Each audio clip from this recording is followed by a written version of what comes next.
Welcome, everyone. We're back with another Behind the Community. My name is Catherine, and I'm the Director of Branding Sponsorships at Growth here at Networked. I am accompanied by my colleague, Emmy Nordale, who is the Senior Growth and Sales Lead at Networked. And of course, today we are joined by Steve Robinson, who is the founder and chairman of the Supply Chain Project, a global initiative built on the belief that supply chain expertise can change lives. Welcome, Steve. We're so happy to have you. Well, Catherine, it is a pleasure to be here. Hello, Emmeline. Hi. Excellent. Awesome. Okay, so we'll just jump right into it. I know our audience is probably very eager to hear more from you. So, Steve, can you tell us a bit about your background and what inspired you to start the Supply Chain Project?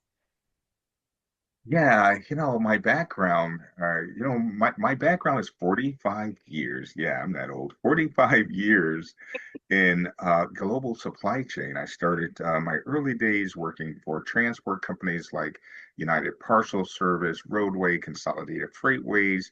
I then transitioned into retail, working for a small retailer in Bentonville, Arkansas. You may have heard of them, where I ran their transportation and global supply chain operations. Later, I ended up in Seattle working for a small coffee company. You may have heard of Starbucks. And but throughout that time, I spent a lot of time working in technologies for technology companies and working for third-party logistics companies.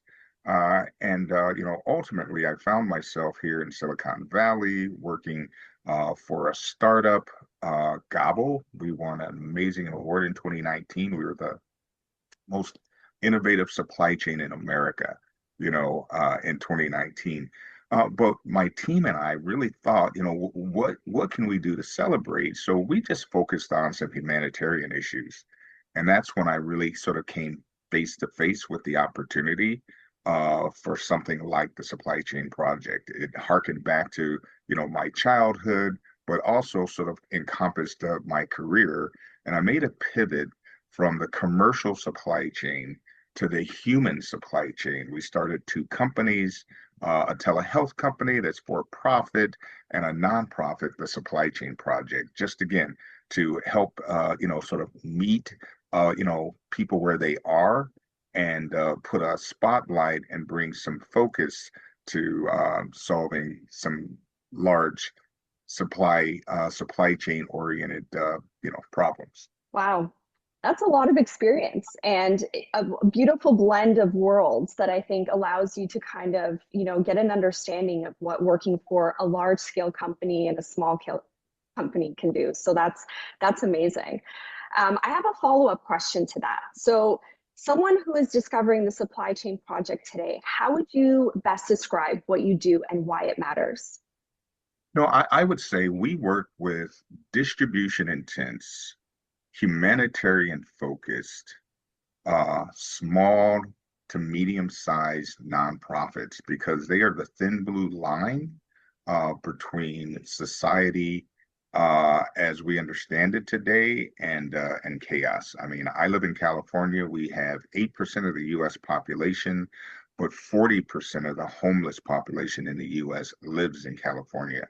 And so their needs are significant. And the ability to really understand how to sort of meet them where they are and address their needs through the lens of what I call peak waste is great. So what we are doing here is we're helping small nonprofits that have an amazing burden to support those populations interface with larger organizations who have a different problem.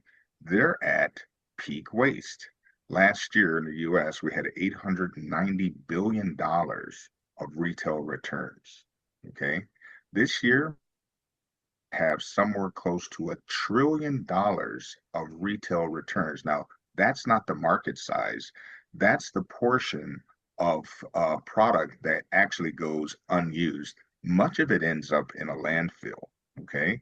So we're at once in a world where there's peak need on one side and peak, you know, waste on the other side, that's a supply chain problem. In fact, we think that's one of the most significant supply chain challenges of our time. Yeah, it's fascinating. Obviously, you bring all kinds of different angles to it. I mean, as Catherine pointed out, your resume, just naming off those few, small household name companies that you have had experience with.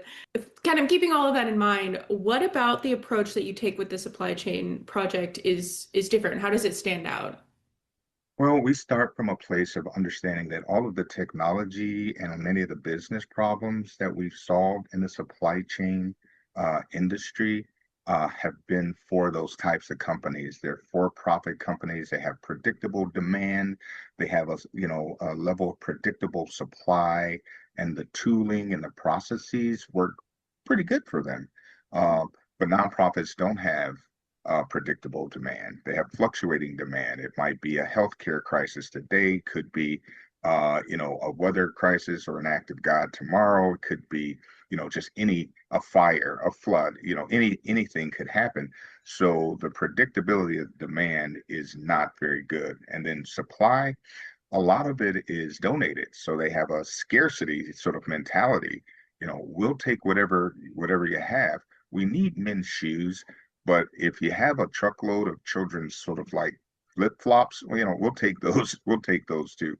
And so there are lots of challenges and problems that the smaller nonprofits have working from sort of their unbounded demand variability and unbounded supply variability and the inability to really curate the products and services that they get the same way that for-profit companies are able to, kind of, curate their product. So it just creates a lot of challenges and a lot of stresses. What we know is that bringing a through line, through their supply chain allows them to spend more of their time, donated money on their true mission and not challenging, some of these supply chain opportunities that they have to live with every day. So they become more effective, more efficient, and they're able to, serve more community members. Yeah, wonderful. I remember in the early days, kind of talking with Networked, learning about what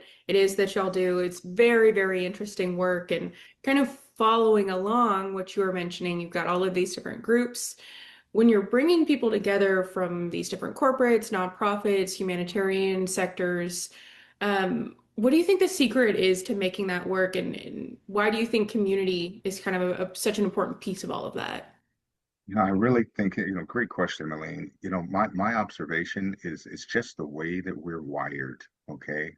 There's something about if we start with like Maslow's theory, right? The pyramid where, your food and shelter needs are at the bottom, but as you sort of ascend the pyramid, you get to meeting your self-esteem needs and then ultimately your self-actualization. I cannot tell you how accurate that is from my perspective. Okay. And so what we know is that, you know, the needs are great on both sides of the pyramid, and that people get a sense of self-esteem, fulfillment, and really self-actualization when they are given an opportunity to be on the right type of mission, right? And so, my assumption, or at least my observation, is that, everyone really wants to be on a positive mission where they're able to kind of give back. They're crazy neurochemicals that get stimulated in your brain. You feel good. You're happier. And so I just think we're wired, to really sort of move up that pyramid and help one another. Okay. The easiest thing you could ever do is ask for help. Just just ask for help, and then help just comes. It's a magic thing. We'll never see it with AI, we'll never see it with robotics, but humans are wired to help each other. Mhm. Wow. That's very powerful. And I love that idea of paying it forward. And Steve, how you mentioned, we're just wired that way. We just want to be able to help. And, it's interesting that you said the easiest thing is to do is to ask for help because, you know, I'm speaking from personal experience. I always find it nearly impossible to ask for help. I know I can, but there's something in me that's like, oh, I just feel bad bothering people. But it's this like notion of how we've been programmed by society, but then on the other end of it, it's like people are there to help. When you extend the olive branch, people will help. So I think that's a very powerful concept of what you just mentioned. And I want to dig a little deeper because obviously you've been privy to all these amazing opportunities that you've seen happen firsthand. And I'm curious to know, can you share a moment or a project that really captured the spirit of the supply chain project where you saw your network really made a difference? We've had many, but I can actually remember during the early days as we were just getting started and we weren't very sure about what we were going to be able to do.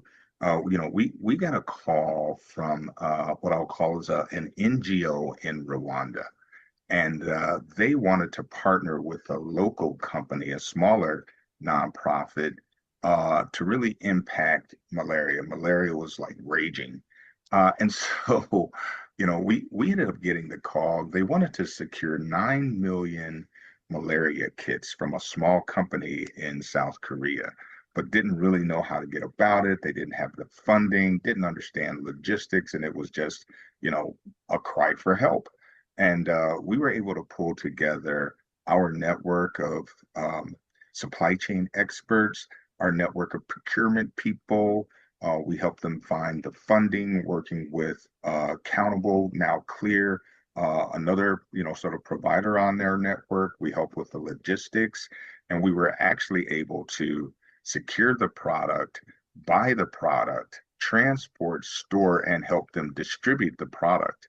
And a year later, and they were obviously, very grateful. We were like, wow, we did that. And a year later, malaria had dropped by like 33% in Rwanda. And so that was Wow. the time where we thought, logistics is a pretty powerful platform if pointed at the right group. I remember, I'm humbled by the talent that we have on the team. I don't make anything or do anything, but I work with some amazing people. My co-founder, for instance, is Carol Wiley. She was vice president of Gifts in Kind Giving for World Vision. So, for her, World Vision, she was like, yeah, this is kind of the kind of things that happen. But for the rest of us, we were like, wow, we did that. Okay. So, we start thinking in terms of not, doctors without borders, but logisticians without limits. And so quietly, one of the things that we banner about is that we're logisticians without limits. And sometimes, the biggest impact are with kind of that small nonprofit. It's a battered women's shelter, it's an orphanage, it's a food bank, it's a homeless center, it's a place for sort of, children that are run away that are trying to, find their way back home. Sometimes the biggest wins are with the smallest nonprofits, but that's the one that really allowed us to really see the power of what happens when you point your supply chain toward a good purpose. We'll call that supply chain for good. And so, yeah, we were like, okay, yeah, this is what we should be doing. What a great Yeah. example. I mean, that is so powerful. And you're seeing the power of community, of everyone coming together to secure those kits and make a massive difference. That is incredible. Thank you for sharing that. And I mean, I know, you've seen supply chains from every angle at this point, business, crisis response, community. What's one lesson that has stayed with you through it all? I tell you, the lesson is that it's really about the people. It's not about the technology that they're using. It's not about, how sophisticated the equipment or whether they have it or not. But, it really is about people finding a way to help each other, using what they have, meeting them where they are, and just bringing your shoulder to lean in with theirs. It doesn't require a lot of money. It really just requires an authentic interest to help people help other people. And so that's like one of the core principles that we have here. We tend to curate happy people, but people that have a passion for helping other people. So you needn't bring anything else, right? Except that. So think of what happened. You've seen it in traffic. Whatever, a car runs out of gas or has an issue, and then people hop out of their cars and help sort of push the car. Just strangers coming together, and they all get behind the car, and they sort of help push it safely, there so that the issue can happen. So there's nothing more exciting than to see people sort of abandon what they're doing, even for a moment, to put their hands, along, next to yours and help sort of push someone to safety or move an initiative along that ultimately brings a positive change in the world. That's a good business. That's so amazing. I feel like your stories and your lessons, I'm like getting goosebumps, and we get such good stories. And it's so wonderful to hear the scale of the fact that this is happening. You said, like, local, large scale, across the world, local to different communities. I'm kind of reminded, I had a conversation with our CEO yesterday, and he said it best. So I'll echo his words. We are so lucky to have the privilege to work with groups like yours, because it is so awesome to be able to see kind of firsthand how things are going and be able to be that kind of supportive assistance, organizing community and all of that. I want to kind of transition a little bit into, I mean, I feel like I could speak for Catherine and myself. I'm sure we could listen to your stories all day here, but I want to kind of ask about what's next. I mean, you've got all these things going on. Are you able to tell us what kind of exciting goals or projects are on the horizon for the supply chain? Yeah, there's a couple here, and and this is the non-commercial endorsement of networked, and why, after looking at other solutions, we picked your solution, because what we are is we're a two-sided marketplace. We're bringing on one side nonprofits, and we only work with humanitarian focused, distribution intense nonprofits, and they're distributing food, medical equipment, medical supplies, health and beauty aids, clothing, pharmaceuticals, and maybe arranging for shelter. And then on the other side, we have service providers, they're logisticians, they're consultants, they're technology providers, and yeah, they're donors. And so we're bringing them all together, which means that community is what we do. It's who we are, it's what we do, and things that help us do that better, things that help us curate and create a community of interest and a community of practice around our mission is important. And so, network has us, helps us do that. Today, we've got a couple network-based projects that we're working on. First is the supply chain neural network. It's our outreach, and Catherine, it's our youth outreach. And so the neural network is a simple principle that says we're standing here, it's 2025, and we're standing, here, in America, but we've got the first ever cohort of young people who are digitally savvy and AI native. They've gone through Web 1.0, 2.0, 3.0, and now they've got AI. And those ages between 16 and 23 have perspectives and tools, social media, mobile phones. They are the shining example of what the future is going to be. Okay. And so we have the supply chain neural network. It's a group of young people in colleges and universities that are really being introduced to supply chain, but more importantly, introduced to humanitarian supply chains. If you think of the other side, many of our nonprofits, uh, have more mature populations that are certainly more experienced. But when we put the two together, the magic happens. Okay.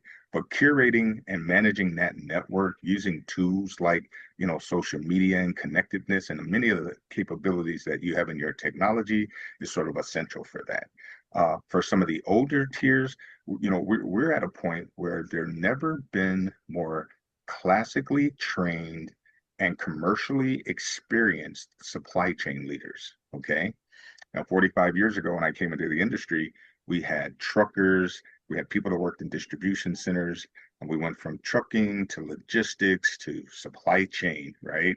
And so today, and even value chains, but today, we've got a pretty mature people that are mid-career and older that are still working aggressively, doing amazing work for their corporations.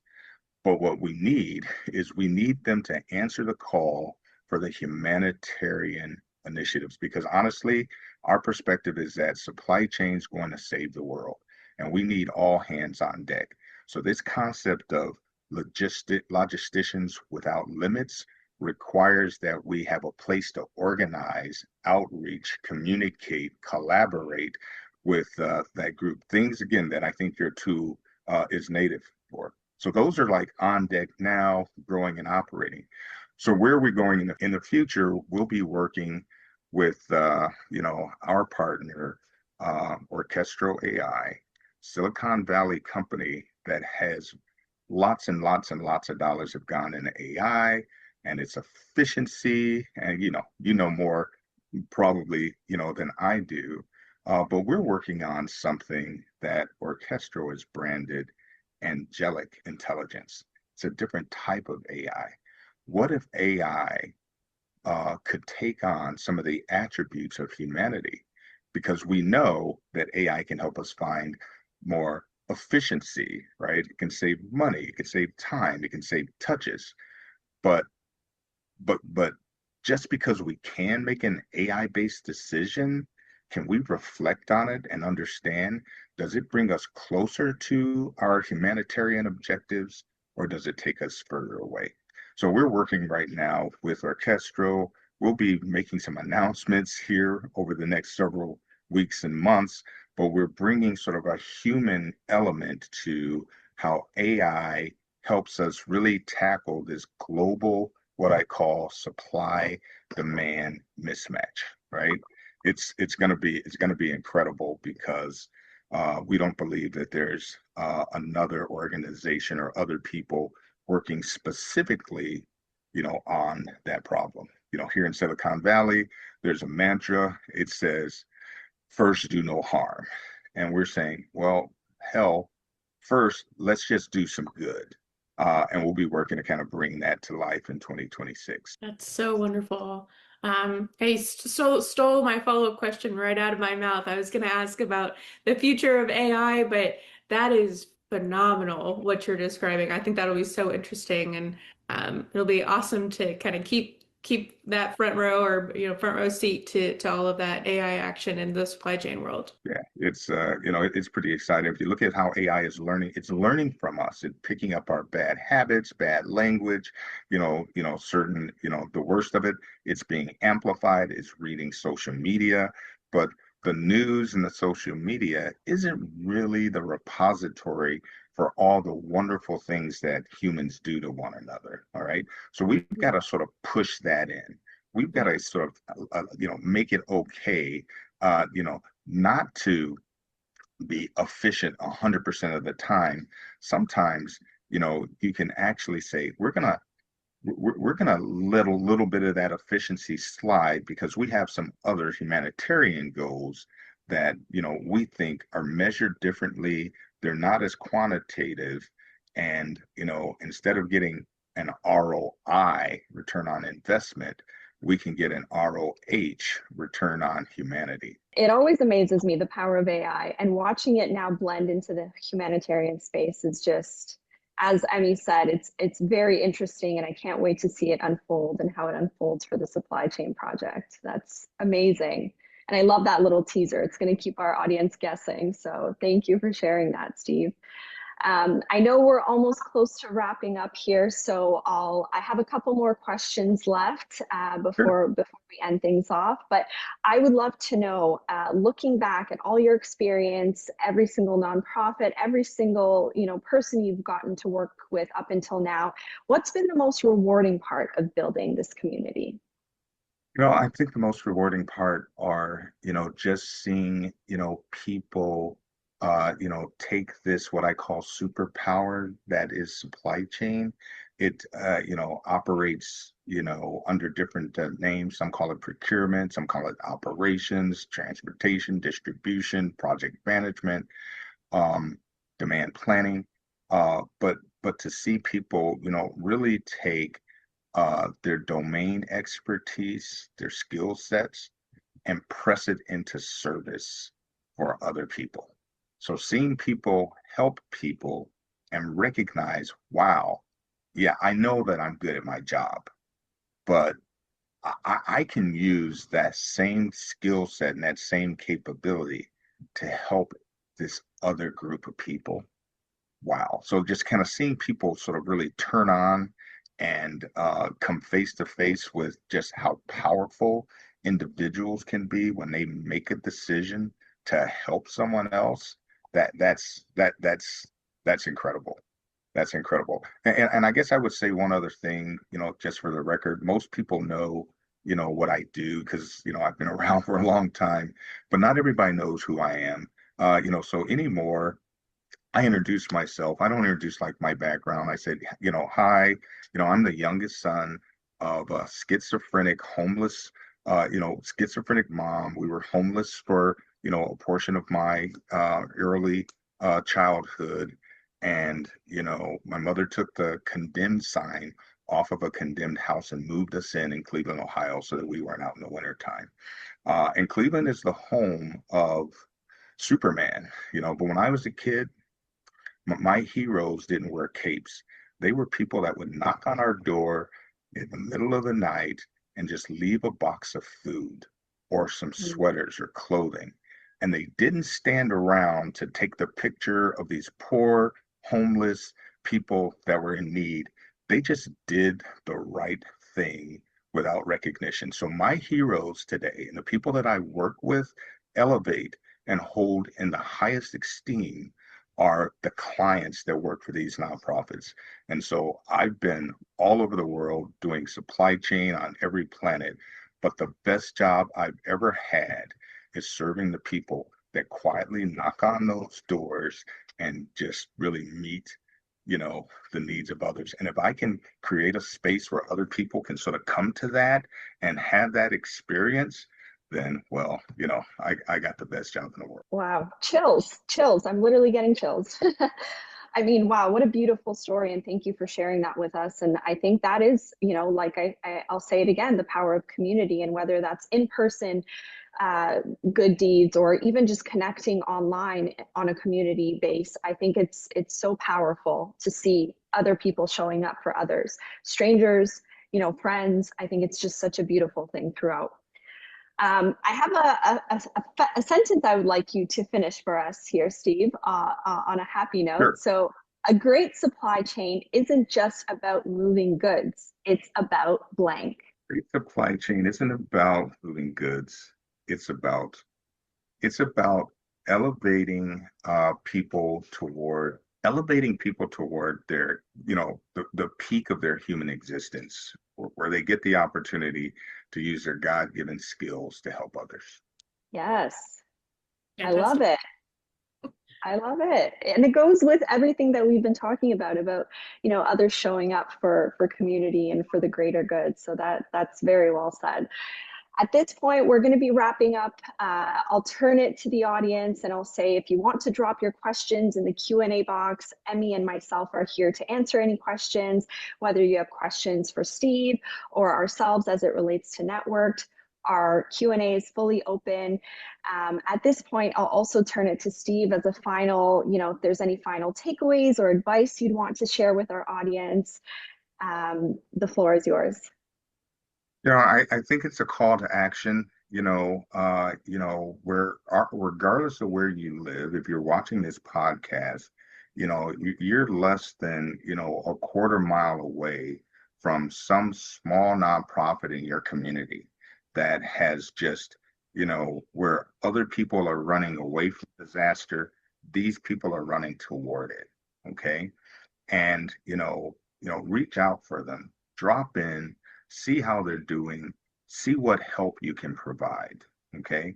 So I think that really is what it is. As we see governments sort of retrench away from what has been historical contributions to humanitarian giving, nature hates a vacuum, so something has to fill it. I think we're the solution. We're the solution for individuals getting back to to donating, imposing, their will, as small or as large as it is, on the problem. We've come together, during COVID. We've come together during World War II. We can do this when we come together and take on a cause and or a purpose, especially here in America, where we're so blessed, right? To whom much is given, much is expected. When people just individually focus on, donating some time, money, resource, things out of your garage, yeah, we just make the world better for ourselves and for the people that we share it with. Beautifully said, and that's such a great way to wrap things up. I would love to encourage the audience, if you haven't already, to please check out the Supply Chain Project community on Networks. And at this time, I just want to extend a very big thank you, Steve, for joining myself and Emmy. It's been a pleasure to listen to you speak. As Emmy said, I could probably listen to you all day, and how passionate you are, it's very clear. So that's so admirable, and just big thank you. And we really appreciate you taking the time to speak with us. It's a pleasure. Excited to work with and to today chat with the team at Networked. Thank you. Awesome. Thank you Thank so you. much, Steve. All the best. Take care. Thank you.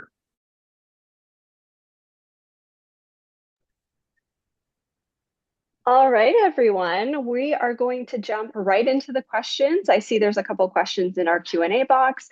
So I am going to go ahead and ask Emmy our questions. I love this first one because it addresses exactly what Steve mentioned when he had said that one connection can change an entire project. So this question is directly from Priyanka, and she asks, does Networked have any built-in features that helps members discover the right people faster? Example, skills, interests, projects, etc. Love it. I could give a really long answer, but I'll keep it short because I know we're getting pretty close to the end of our time together. But shameless shout out, if you do have a lot of these questions, I've got some contact information over my shoulder.